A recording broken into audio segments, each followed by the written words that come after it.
Salut tout le monde, on est dans ma Masechet Psachim, Daf Nunbet, page 52, on s'est arrêté environ 12-13 lignes avant la fin ici, à Olech, avec Rabbi Moshe Nachman et Rabbi Yosef Nathan.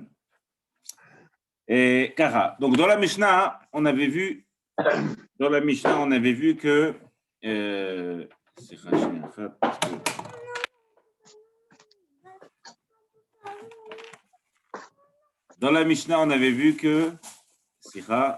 Ken, Olech mi makom le makom. Donc celui qui va d'un endroit où on a l'habitude de faire une melacha, de travailler, à un endroit où on n'a pas l'habitude de travailler. On parle de ça, Erev Pesach. Okay? Le minhag makom, la coutume de l'endroit, c'est de travailler les dogmas. Et lui, il vient d'un endroit où on ne doit pas travailler. Au début, la Mishnah dit qu'on prend des chumrot, on prend ce qu'il y a de plus rigoureux dans les deux endroits, de là où il vient et là où il va. La Mishnah, elle est où? Elle est là. Ken, elle est là. נותנים עליו חומרי מקום שיצא משם וחומרי מקום שהלך לשם. Il prend la chose la plus dure. S'il va dans un endroit où on ne travaille pas, lui non plus ne travaille pas. Après, la Mishnah dit Vali Shena Adam Mipnei Machloket. Et il ne faut surtout pas changer l'habitude de l'endroit où il se trouve, de peur de faire des embrouilles, comment on dit ça en hébreu, Machloket, des disputes. On a dit Kacha. Et ça, c'est ce que disait la Mishnah. Moi, je suis un peu on passe. Et nous, on est censé ici. Divergence. Divergence, merci, Rabbi Yosef. Ça, c'est en français. En hébreu, c'est machloket. Ouais, mais c'est très bien, divergence, c'est parfait. Très bien. Je comprends. Celui qui va d'un endroit où on a l'habitude de travailler, il va à un endroit où on n'a pas l'habitude de travailler.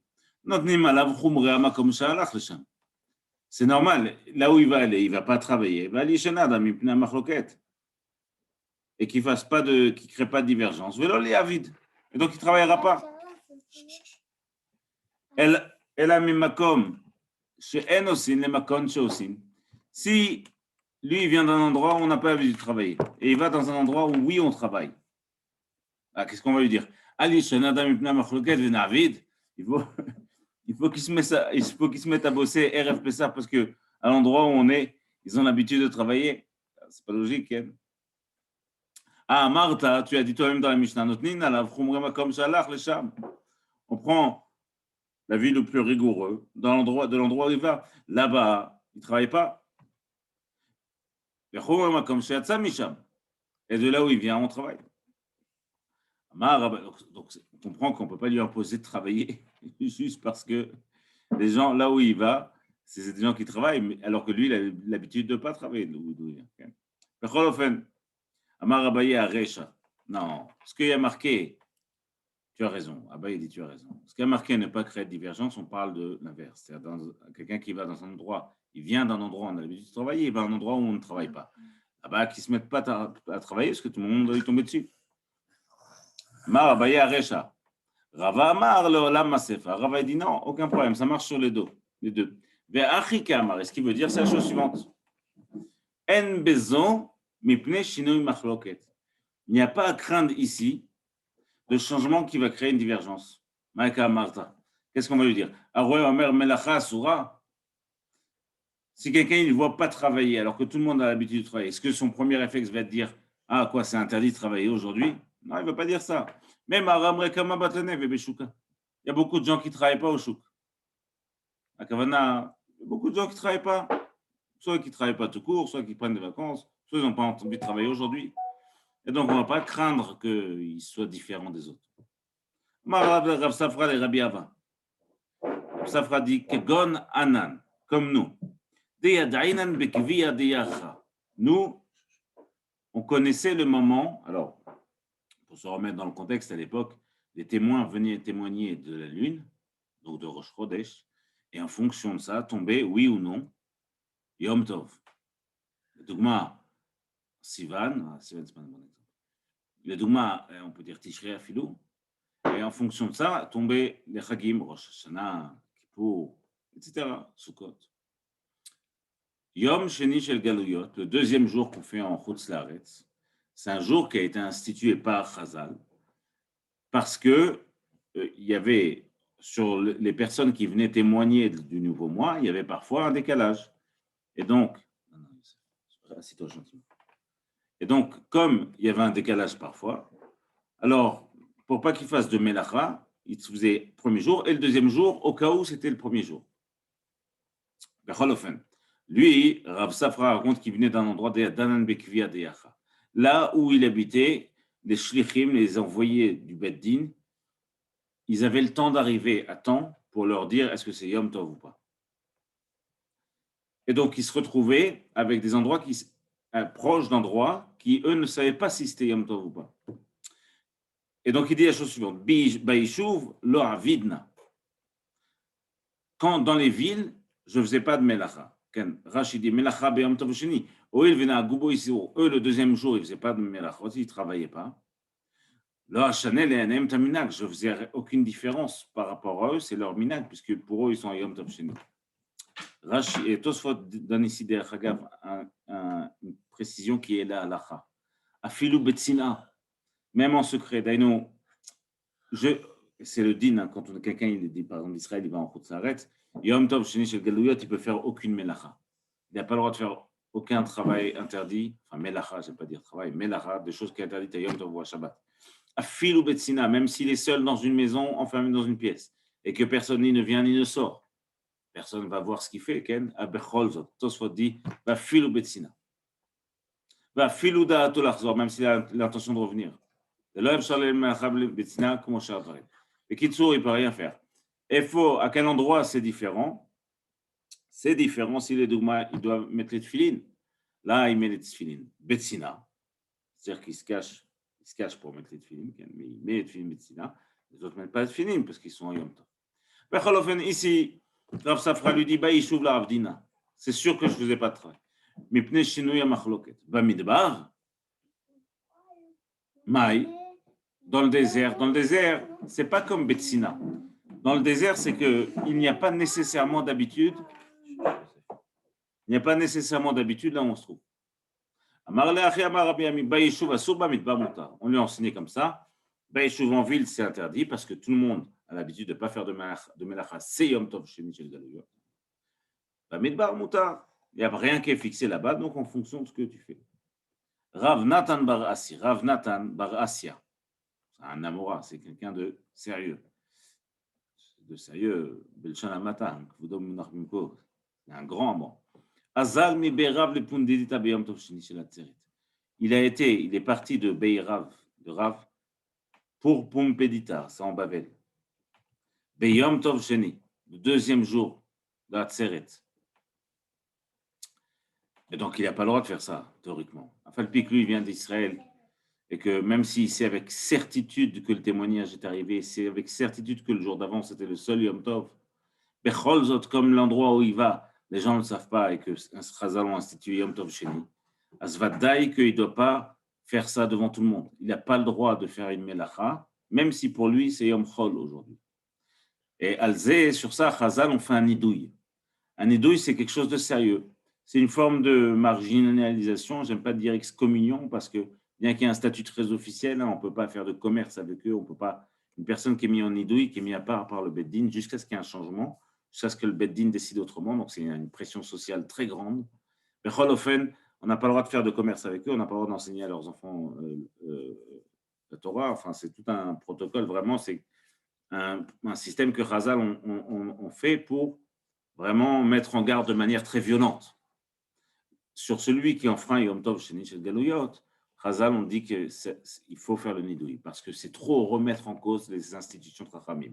Alors, raison ou tort, évidemment, je pense qu'ils ont raison, mais la question est que sur le sujet des institutions de Chazal, notamment à l'époque du Talmud, c'était important de les tenir très fort parce qu'ils savaient très bien qu'on allait rentrer dans 2000, 3000 ans de Galuyot. Okay? 3000 ans parce que ça commence depuis un siècle. Rav Natan bar Asya Azal mipé Rav le Pumbedita. Il est parti Beyom Tov Sheni Shel Atzeret. Shamte Rav Yosef. Rav Yosef l'a mis en nidouille, l'a mis à part. Amar le Abaye velingede. Il suffisait de lui mettre 2-3 coups comme ça. Mar guidé. Ça aurait été mieux que de le mettre en nidouille, non? Amar le adifa avdele. Parce que j'ai fait ce qui était mieux pour lui. À Kavana, j'ai fait quelque chose de léger. Il va se remettre, on va le remettre en place. Au moins qu'il sache que c'est grave. Pourquoi c'est moins grave?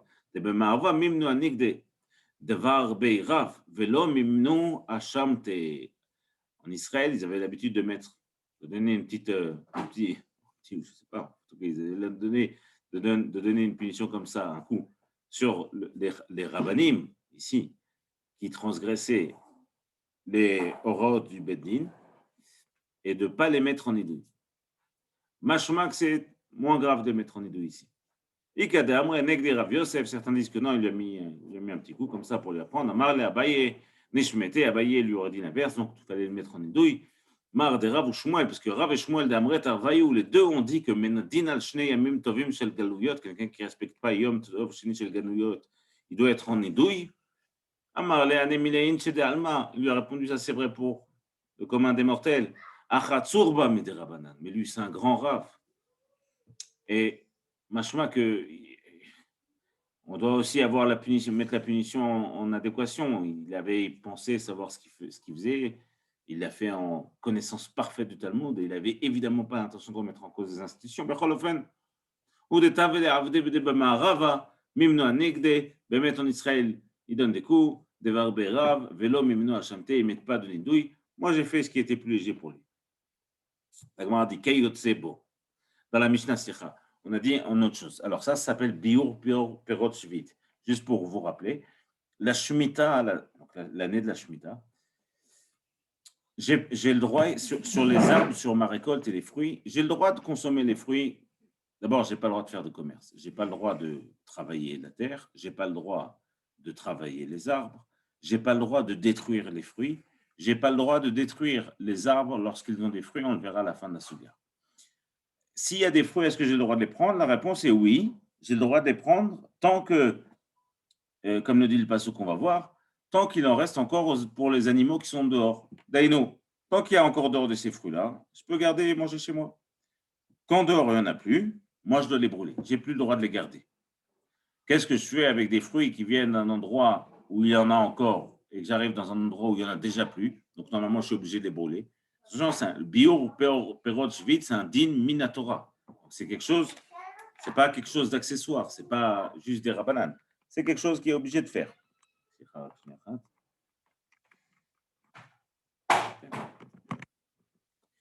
Vous m'entendez là? Signal. בכל אופן, איפה אנחנו? כן. כיוצא בו, המוליך פירות שביעית.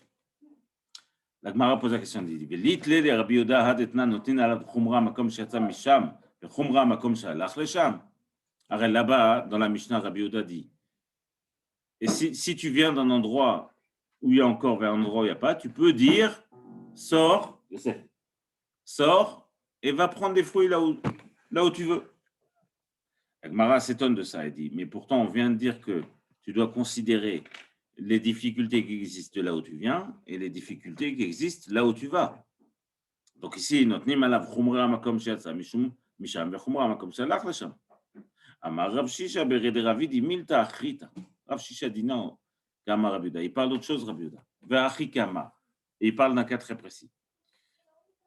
O mi makom shelo kalu le makom shelo kalu. Dainu. Il vient d'un endroit où il y a encore des fruits. On va prendre un exemple, on va dire que c'est des dattes. Il vient d'un endroit où il y a encore des dattes.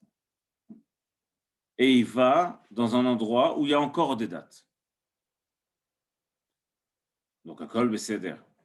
Veshama, quand il est arrivé là-bas, chez Kalou Bimkomo, il a entendu que là où il vient, il n'y a plus de dates. Donc, lui, il est censé, a priori, s'il avait été là-bas, il aurait dû brûler ses dates. Mais maintenant, il a un autre endroit où il reste encore des dates. Chayav levaer. Là-dessus, il est obligé de brûler. Ce qu'a priori, ce que dit la Mishnah. C'est-à-dire, chumra makom she'alach. Et nous, le côté le plus difficile, le plus tranché, de l'endroit où il arrive. Rabbi Yehuda Omer, Tse vehavelach, afrata. Sur ça, a priori, Rabbi Yehuda dirait, selon ce que dit ici Rav Shesha, il dirait que tu n'es pas obligé de les brûler, tu n'as qu'à dire aux autres, va chercher toi aussi si tu en veux, regarde, là-bas, il en reste encore. Et non, il pourrait dire ça à quelqu'un qui vient du même endroit que lui. Mais Chadaitinu, Vea lokalu, de là où je viens, ou de là où je vais, plutôt, puisque là-bas, ils ne sont pas finis encore. Les mêmes de Rabbi Yehuda, les Kula Kamar. Donc, si tu m'expliques cette Mishnah comme ça, je comprends que Rabbi Yehuda a un avis plus léger, plus cool, plus permissif. Mazot Omeret. Selon Tanakama, s'il a des fruits qui sont finis de l'endroit où il vient vers l'endroit où il va, là où il va, il y a encore ces fruits-là. Mais de là où il vient, il n'y a plus ces fruits-là. Selon Tanakama, il devrait brûler. Selon Rabbi Yehuda, il peut dire aux gens qui viennent du même endroit que lui, va prendre là-bas toi aussi si tu veux. A priori, il a donc un avis qui est plus permissif. Ve'amar Rabbi Elazar. Lo amar Rabbi Yehuda ela lechumra. Rabbi Elazar, quand il a enseigné cette Mishnah, lui, il a reçu de ses rabbanim que l'avis de Rabbi Yehuda n'est pas plus permissif. Au contraire, il vient interdire plus. Il est lechumra. Donc, ça ne peut pas être cette explication. Elle a pour. On est obligé d'inverser. En chayav levaer. Il n'est pas obligé de brûler. Rabbi Yehuda Omer, tse ve'avelecha af ata me'echa daitinu. Veha kaluleu. Yichora, ça voudrait dire que selon Tanakama, il n'est pas obligé de brûler. Et selon Rabbi Yehuda, on pourrait lui dire, si tu veux, va les chercher ailleurs. Et donc, l'Ichora, c'est un avis qui est plus mahmir. Abaye Amar, Leolam. Franchement, selon le deuxième Tana, on ne parle pas forcément d'un endroit où il n'y a plus vers un endroit où il n'y a plus. Abaye Amar Leolam que des katané. Abaye dit non, ne change rien. Be'achik Amar. Ou il vient d'un endroit dont les fruits ne sont pas terminés vers un endroit où ils sont, oui, terminés. Ve'chziran le makom. Donc, je répète. Il vient de la ville A, il y a des dates. À la ville A, ils ne sont pas finis les dates. Il va à la ville B. Et à la ville B, il n'y a plus de dates. Donc, il est censé les brûler. Aval, il revient à la ville A. Et à la ville A, il reste encore des dates. Étant donné qu'il est passé par la ville B, où il n'y a plus de dates,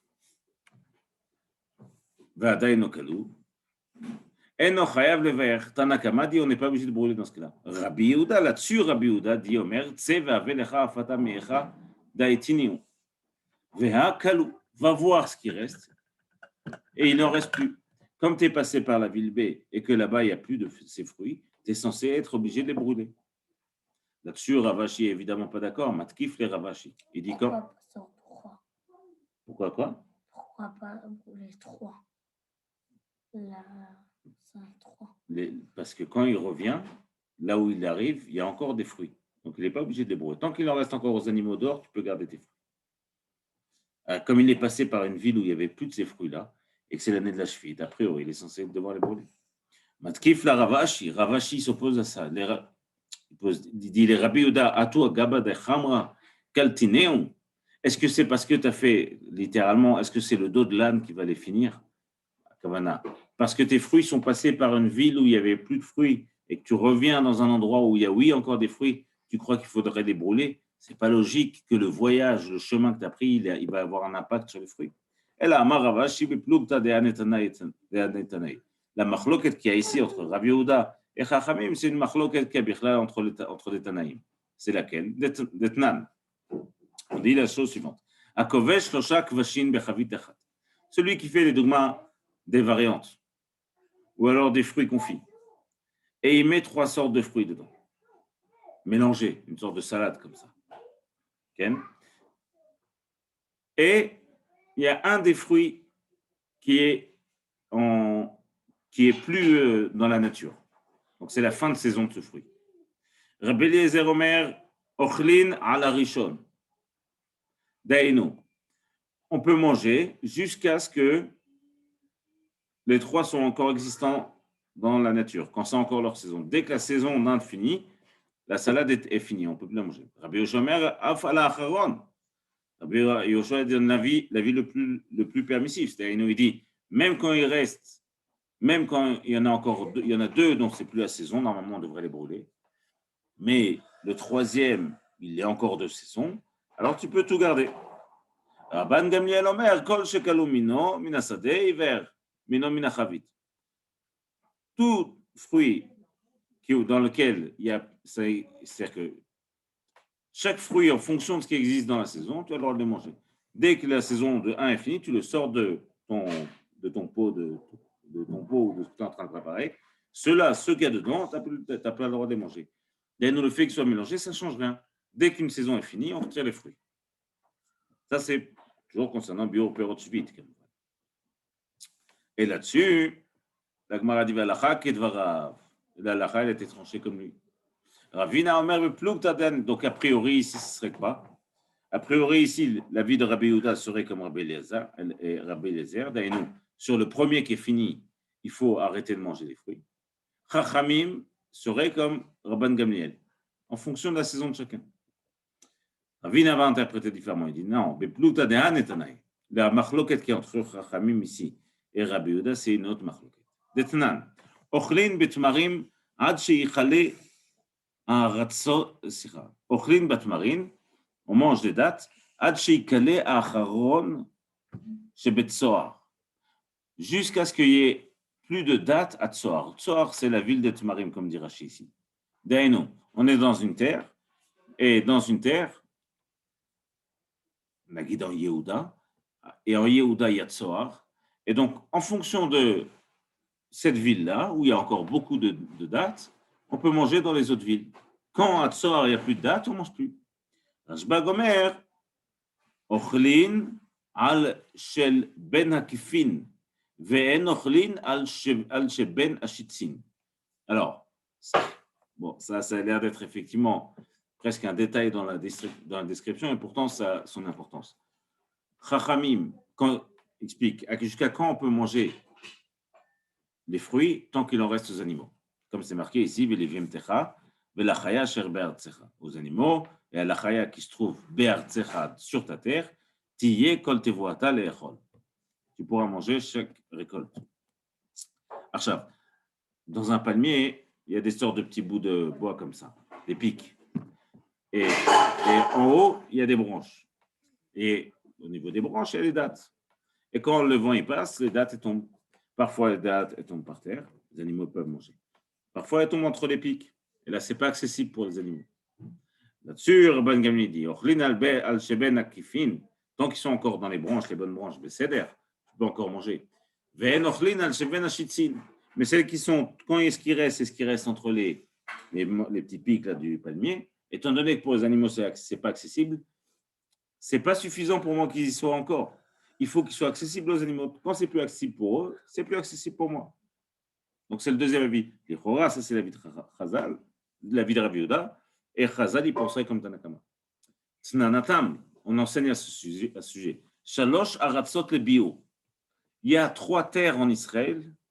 On va voir c'est quoi, c'est aratzot, pour brûler. Et non, se séparer des fruits, ça va en fonction d'une terre. C'est quoi les 3 terres? Alors, Mishouma, j'avais fait ici, je crois. Tac. Voilà. Les 3 terres, a priori, c'est ça. Okay? C'est en haut le Galil, ce qui est violet et vert.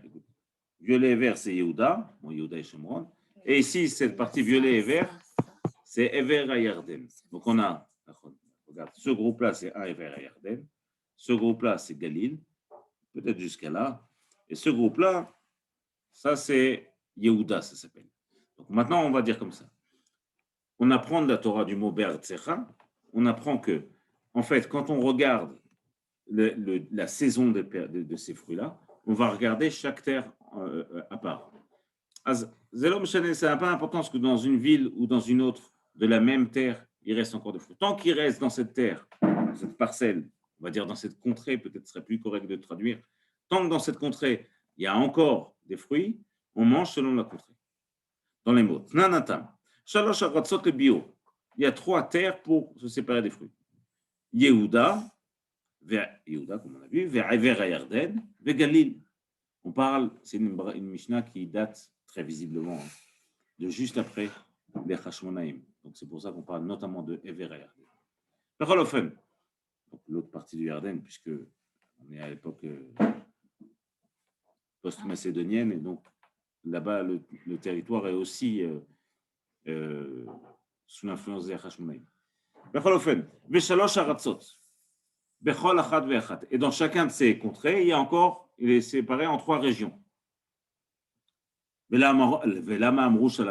Pourquoi on parle des 3 régions qu'il y a dans chaque contrée? Les bio, pour te dire que justement on fait en fonction des contrées et pas en fonction des régions. Chacune peut manger jusqu'à ce que dans la même contrée, il reste encore une région où il reste encore de ces fruits-là. Mina anemile. D'où tu apprends ça? Rav Chama dit à Rabbi Yossi bar Chanina, il y a marqué Vilivemtecha, aux animaux qui se trouvent dans ta Eretz, dans ta terre. Ici, Eretz, Kaniré, ça ne peut pas être Eretz Israël. Parce que sinon, ce serait Ba'aretz. Be'artsecha, ici, forcément, ça fait référence à une séparation, on va dire, géographique, peut-être même géopolitique. En tout cas, c'est une contrée. D'ailleurs, c'est quelque chose qui te sépare d'un point de vue administratif ou géographique des autres. Pourquoi je dis ça? Parce que tant que les animaux de ce même endroit, ils ont de quoi manger, toi tu peux donner à tes animaux. Quand eux, ils ont fini, quand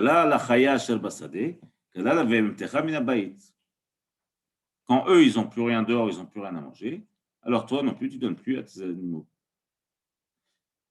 Et on apprend et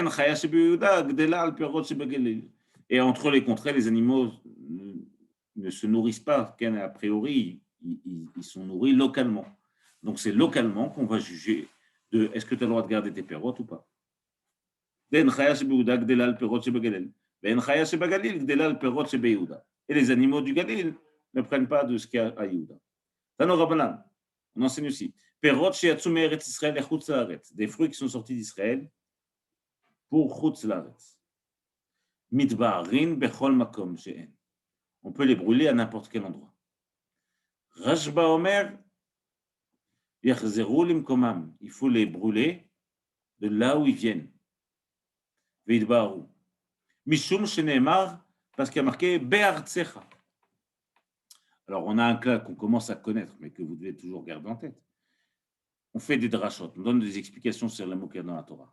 Dès qu'un mot est en trop, dès qu'on aurait pu dire autrement, ça vient forcément t'apprendre quelque chose. Ceci étant, ça vient t'apprendre une chose. Si tu as déjà utilisé ton joker sur ce mot-là, je parle en termes de... Si tu as déjà utilisé ton joker sur ce mot-là, tu as déjà donné une explication, tu as dit, il y a marqué Be'artsecha parce que ça vient t'apprendre, tu ne peux pas apprendre autre chose. Sinon, ce serait pour cette chose que ce serait marqué Be'artsecha. Donc ici, la Gemara s'étonne, elle dit, mais Be'artsecha, on a déjà expliqué. C'était pour te dire que c'est de chaque contrée à part. Donc Be'artsecha afikte. Tu as déjà appris là-bas. Karebe Ba'aretz. Be'artsecha. Tu as appris que c'était de chaque endroit. Inami, réponse de la Gemara, dit non, mais Asher Be'artsecha. Si vous regardez le pasuk, Velachaya Asher Be'artsecha. Il y aura pu marqué Vilivem Techa Velachaya Be'artsecha.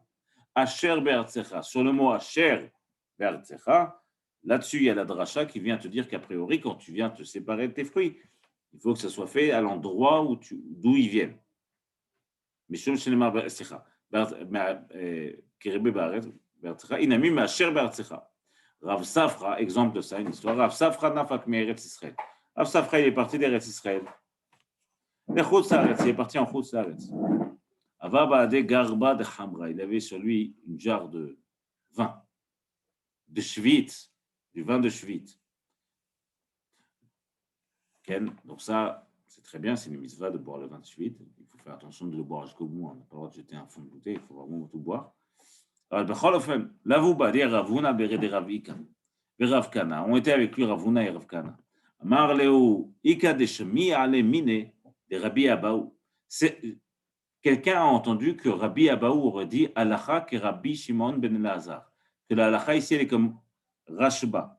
D'ailleurs, selon Rashba, on ne peut pas sortir en Chutz Laaretz puisque tu as ta jarre de vin. Ta jarre de vin, c'est du vin qui vient d'Eretz Israël. Et donc, comme c'est du vin qui vient d'Eretz Israël, tu dois rester en Eretz Israël pour t'en séparer. Aval, une fois qu'on se sera séparés, on pourra aller en Chutz Laaretz. On pourra aller en dehors d'Israël. Selon Chachamim, pas de problème. Tu les prends et puis là où tu es, tu te sépares au moment où il faut. Donc, si la halakha est comme Rashba, on ne peut pas sortir, il faut se séparer du vin. Halakha qui est Rashba. Il faisait. Ken. Amar le Kadeshma venait de Rabbi Abahu, halakha qui est Rashba. Oh là, est-ce que quelqu'un a entendu que c'est comme ça ou pas? Amar le Rav Kahana dit Achi Amar Rabbi Abahu. Ben, comme ça, j'ai entendu que Rabbi Abahu a dit halakha qui est Rabbi Shimon ben Elazar. Halakha est comme Rabbi Shimon ben Elazar, donc on ne peut pas sortir. Amar le Ravuna qui lui aussi accompagne, il a dit Bered Ravika, il a dit Achi Amar Abahu. Non, c'est pas ce qu'il a dit. Ce qu'il a dit Rabbi Abahu, il a dit En halakha qui est Rashba. Que la halakha n'est pas comme Rashba. Et donc, machma, on peut sortir, on brûlera ça là où on arrivera. Amar Rav Safra qui était là-bas avec eux, il a dit Nakut hakla de Ravuna. On va prendre la halakha comme Ravuna. Pourquoi? Beyadecha. Dedayek vegamar shma'atata mipume de rave kerchava de bepumpedita. Parce que je sais que lui, il retranscrit les enseignements qu'il a eu, il a reçus avec énormément de précision, comme Rechava Pumpedita. Comme cette histoire de Rechava Pumpedita. C'est-à-dire que sur Ravuna, on sait que, on va voir tout de suite, sur Ravuna, on sait qu'il retranscrit exactement la halakha. Il est, kiviachol, plus que crédible sur la manière dont il va retranscrire une halakha. D'Amar Rechava, c'est ça Rechava. D'Amar Rechava, Amar Rav Yehuda. Rechava, c'est notre quelqu'un. Il disait au nom de Rav Yehuda, Arabait stayo kaful aya. Stayo lifnim mistayo. Rechava raconte au nom de Rav Yehuda et dit quand Rav Yehuda faisait une description de Beth Amikdash, à l'extérieur, il y avait des bancs en forme de U, ça s'appelle stayo. Il disait, c'est stayo kafoul, il est doublé. Stayo, le tor stayo, un dans l'autre embriqué. Un mashma qu'il a retranscrit ça avec beaucoup de précision. Et donc, on a tenu de lui, effectivement, que dans ce cas-là, et a priori dans les autres cas, il savait retranscrire les choses avec beaucoup de précision. Sur Ravuna, lui aussi est considéré comme quelqu'un qui peut retranscrire avec beaucoup de précision. Car Rav Yosef, quand Rav Yosef il a entendu ça, il a dit, parce qu'on a dit que la halakha était prise comme Ravuna, mais d'un autre côté, ça les arrangeait un peu, parce qu'il devait sortir d'Israël. Or, Ravuna, selon lui, il peut sortir. Selon Rav Kahana, il doit retourner et brûler. C'est sûr, Rav Yosef, quand il a entendu ça, Ami be'etzo ishal ou maklo yagidlo, il a cité un pasouk qui se trouve dans Oshéa, mon peuple, be'etzo ishal, il demande la vie, ou maklo yagidlo, et le bâton lui dira. Mais il a fait une dracha, évidemment. Alderech Remez, il a dit, maklo kol ha-mekel, maklo, ça veut dire aussi mekel, c'est pas seulement le bâton, c'est aussi la vie le plus souple, celui qui te permettra le plus. Lo, magidlo, lui, tu vas l'écouter. Et donc, mashma, comme si c'était une manière de dire, bon, ils avaient deux avis, il a pris l'avis qui était le plus permissif pour lui. Alors, les autres, ils pensent que pour lui, selon lui, la khayat est comme ça.